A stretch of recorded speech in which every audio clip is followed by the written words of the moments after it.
नमस्कार प्यारे बच्चों, आज की इस वीडियो में हम पढ़ेंगे पाठ सांवले सपनों की याद, जिसके लेखक का नाम है जाबिर हुसैन।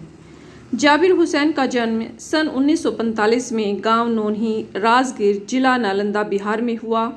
वे अंग्रेजी भाषा एवं साहित्य के प्राध्यापक रहे। सक्रिय राजनीति में भाग लेते हुए सन 1970 में मुंगेर से बिहार विधानसभा के सदस्य निर्वाचित हुए और मंत्री बने। सन 1995 में बिहार विधान परिषद के सभापति रहे। जाबिर हुसैन हिंदी, उर्दू, अंग्रेजी 3 भाषाओं में समान अधिकार के साथ लेखन करते रहे। उनकी हिंदी रचनाओं में जो आगे है डोला बीबी का मजार, अतीत का चेहरा, लोगाम, एक नदी रेत भरी प्रमुख है। अपने लंबे राजनीतिक सामाजिक जीवन के अनुभवों में उपस्थित आम आदमी के संघर्षों को उन्होंने अपने साहित्य में प्रकट किया है। यानी उनका अधिकतर जो साहित्य है वह आम आदमी को लेकर लिखा गया है। संघर्ष, आम आदमी, विशिष्ट व्यक्तियों पर लिखी उनकी डायरियां चर्चित प्रशंसित हुई। जाबिर हुसैन ने डायरी विधा में एक अभिनव प्रयोग किया जो उनकी प्रस्तुति शैली और शिल्प में नवीन है। बच्चों, यह पाठ लेखक ने सालिम अली के बारे में लिखा है। सालिम अली की मृत्यु के तुरंत पश्चात लिखा गया यह एक डायरी शैली में लिखा गया संस्मरण है। इस पाठ के माध्यम से सालिम अली के महान व्यक्तित्व एवं विविध पक्षों पर प्रकाश डाला गया है। सुनहरे परिंदों होता है पक्षियों के खूबसूरत पंखों पर सवार सांवले सपनों का एक हुजूम मौत की खामोश वादी की तरफ अग्रसर है। हुजूम होती है भीड़। यानी कि इसमें बताया गया है कि सालिम अली को उनकी अंतिम यात्रा के लिए ले जाया जा रहा है, जिसमें सबसे आगे सालिम अली चल रहे हैं। कोई रोक टोक सके कहाँ संभव है, जिसकी मृत्यु हो जाती है उसको रोकना कहाँ तक संभव है। इस हुजूम में आगे चल रही हैं सालिम अली।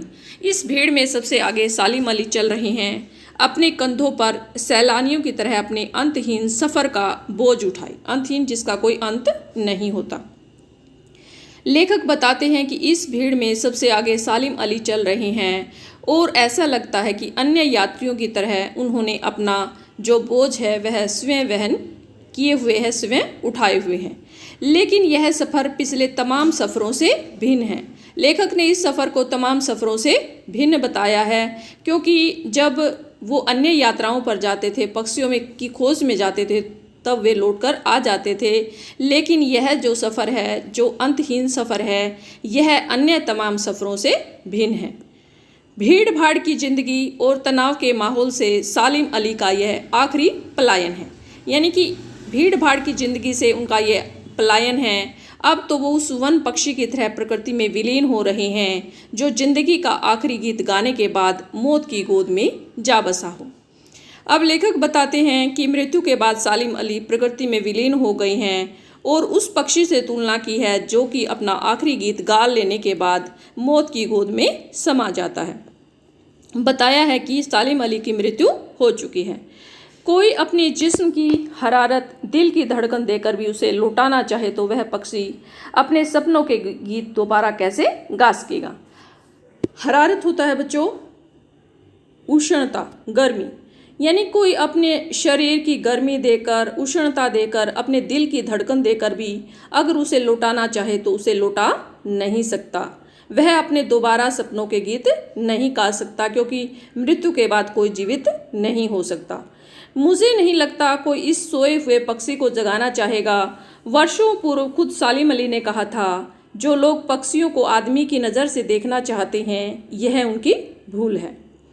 आगे बताते हैं कि सालिम अली ने एक बार कहा था कि मनुष्य पक्षियों को मनुष्य की नज़र से देखता है, अर्थात अपने स्वार्थ की बात उनमें देखता है। यह उनकी भूल है। ठीक उसी तरह जैसे जंगलों, पहाड़ों, झरनों और आबशारों को वो प्रकृति की नज़र से नहीं, आदमी की नज़र से देखने को उत्सुक रहते हैं। आबशारों होता है झरनों को, प्राकृतिक स्थलों को। अब इनमें बताते हैं कि पक्षियों को भी वह मनुष्य की नज़र से देखता है, केवल उसमें अपना स्वार्थ देखता है, लाभ देखता है, जैसे कि वह प्रकृति की अन्य चीज़ जैसे कि जंगलों को, पहाड़ों को, झरनों को, प्रकृति को अपने स्वार्थ से, अपने लाभ से देखता है। आदमी की नज़र से देखने का उत्सुक रहते हैं। भला कोई आदमी अपने कानों से पक्षियों की आवाज़ का मधुर संगीत सुनकर अपने भीतर रोमांच का सोता फूटता महसूस कर सकता है। अब प्रश्न पूछते हैं लेखक कि कोई व्यक्ति पक्षियों की कलरव सुनकर, पक्षियों की आवाज़ सुनकर अपने अंदर रोमांच का, खुशी का अनुभव कर सकता है। एहसास की ऐसी ही उबड़ खाबड़ जमीन पर जन्मे मिथक का नाम है